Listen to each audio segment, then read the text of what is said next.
राज्यात कोरडवाहू क्षेत्रात रब्बी हंगामात हरभरा हे एक प्रमुख पीक आहे।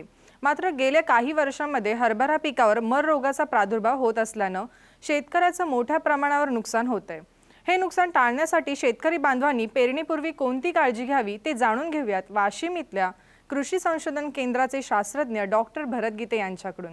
हरभरा हे एक आपल्या भागातलं विदर्भ तसंच महाराष्ट्रामधलं अतिशय महत्त्वाचं पीक आहे।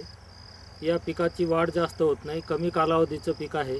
यामुळे हे दुबार पीक पद्धती तसंच फेरपालटीसाठी आंतरपीक पद्धतीसाठी फार चांगल्या प्रकारचं पीक आहे।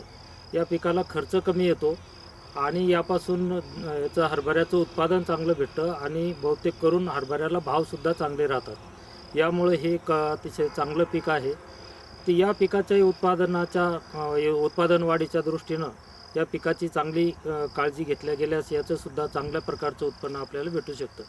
तर या हरभऱ्याच्या उत्पादन वाढीच्या दृष्टीनं किंवा आपण कुठले वाण पेरले पाहिजेत, तर हे वाण निवडणं अतिशय महत्त्वाचं आहे। तर या हरभऱ्याच्या वाणांमध्ये या हरभऱ्याचे 4 प्रकार पडतात। यामध्ये देशी हरभरा, तर या देशी हरभऱ्यामध्ये 3 वाण अतिशय महत्त्वाचे आहेत। ते म्हणजे की जाकी 9218, दिग्विजय आणि विजय। त्यानंतर हिरवा हरभरा, तर या हिरवा हरभऱ्यामध्ये एक पिकेवी हरिता आणि AKGS 1 असे 2 वाण आहेत। तर हिरवा हरभरा आणि देशी हरभरा हे पाण्याचा ताण सहन करू शकतात आणि या परिस्थितीमध्ये म्हणजे कमी पाण्यामध्ये किंवा पाणी दिल्यानंतर सुद्धा याचं उत्पादन चांगलं भेटू शकतं।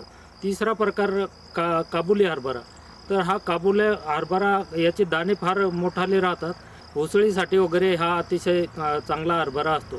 तर या म्हणजे काबुली हरभऱ्यामध्ये जे महत्त्वाचे वाण आहेत त्याच्यामध्ये ICCV2, तर हा वाण जो आहे हा थोडासा मर प्रतिकारक आहे आणि थोडा लवकर येतो आणि याचं उत्पादन बऱ्यापैकी भेटते। तसंच पिकेवी काबुली 2 आणि पिकेवी काबुली 4 अशा प्रकारची ही काबुली हरभऱ्याचे वाण आहेत। त्यानंतर फुटाण्याचा हरभरा, तर या फुटाण्याच्या हरभऱ्याचा जो वाण आहे तो म्हणजे गुलक 1। तर हे जे फुटाण्याचे आणि काबुली हरभरे आहेत ते हे ज्या ठिकाणी 2 ते 3 पाणी देण्याची व्यवस्था असेल अशाच ठिकाणी या काबुली हरभऱ्याची आणि फुटाण्याच्या हरभऱ्याची लागवड केली पाहिजे। तर या हरभऱ्याचा पेरणीचा जो कालावधी आहे हा उत्पादन वाढीच्या दृष्टीनं महत्त्वाचा आहे आणि साधारणपणे हरभऱ्याची जी कोरडवाहू परिस्थितीमधली पेरणी आहे ही 10 ऑक्टोबरच्या दरम्यान केल्या गेल्यास या कोरडवाहू हरभऱ्याचं चांगल्या प्रकारचं उत्पन्न आपल्याला भेटू शकते। मात्र पाणी देण्याची व्यवस्था असलेल्या ठिकाणी हरभऱ्याची पेरणी आपण साधारणपणे 10 ऑक्टोबरपासून तर 30 नोव्हेंबरपर्यंत सुद्धा करता येऊ शकते। परंतु महत्त्वाचा जो कालावधी आहे चांगल्या उत्पादनाच्या दृष्टीनं तो म्हणजे 10 ऑक्टोबर ते 10 नोव्हेंबर या दरम्यान पेरणी झाल्यास त्याचं बऱ्यापैकी आपल्याला उत्पन्न मिळू शकते।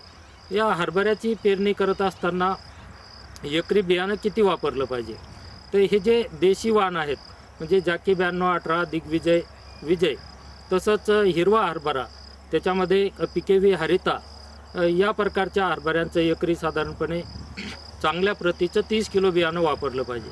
आणि काबुली हरभरा म्हणजे त्यामध्ये ICCV2, पिकेवी काबुली 2 आणि पिकेवी काबुली 4, तसंच फुटाण्याचा हरभरा गुलक 1 या हरभऱ्याचं साधारणपणे एकरी 45 ते 50 किलो बियाणं शेतकरी बांधवांनी वापरलं पाहिजे।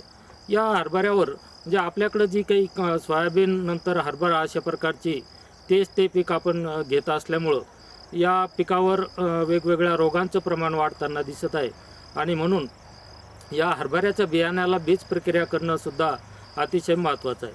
तर ट्रायकोडर्मा नावाचे जे बुरशीनाशक आहे, जैविक बुरशीनाशक, हे 4 ग्राम प्रति किलो बियाणं याप्रमाणे याची बीज प्रक्रिया करावी। या हरभऱ्याच्या बियाण्याला रायझोबियम 10 ते 12 ग्राम आणि PSB 10 ते 12 ग्राम प्रति किलो बियाणं या प्रमाणात घेऊन याची बीज प्रक्रिया करावी। या म्हणजे जीवाणू संवर्धन तसंच बुरशीनाशकाच्या बीज प्रक्रिया केल्यामुळं पिकाची उगवण क्षमता वाढते आणि उत्पादनामध्ये बऱ्याच प्रमाणात आपल्याला वाढ झालेली दिसते।